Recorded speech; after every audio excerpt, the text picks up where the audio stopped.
Ана бүгүнкү күндө тилек каршы эмне? Сот тармактарда же Курандан таппайсың, же сүннөттөн таппайсың. Ошондой дуалар таркап кеткен. Керек болсо ичинде пайгамбардан сурана турган, ширкке чакыра турган мааниде ортомчу кыла турган дуалар камтылып кеткен. Аны дагы биринчиден дуанын мааниси туура эмес, экинчиден шариятка каршы келген. Пайгамбар алейхиссалату вассалам жолуна каршы келген дуалар менен. Муну 70 миң жол айт, муну 90 миң жол айт деп кээ бир чакырган мололор бар экен. Өзү ушуну айтар бекен деген, өзү деле айтпайт го дейм ошону.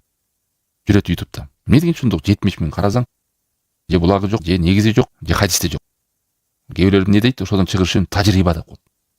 Тажрибада кылыныптыр деп коет. Антип чек менен айтып, монча айт, бул убакта айт, мынча санда айт десе, ошол негизи хадис же Куранда болуш керек. Бул ибадат да. Ушул нерсеге көңүл буруш керек. Ошентип адам ибадатын бузат, дуасын бузат. Дуа кылып Аллах Таалага жакындабай эле алыстап кетет.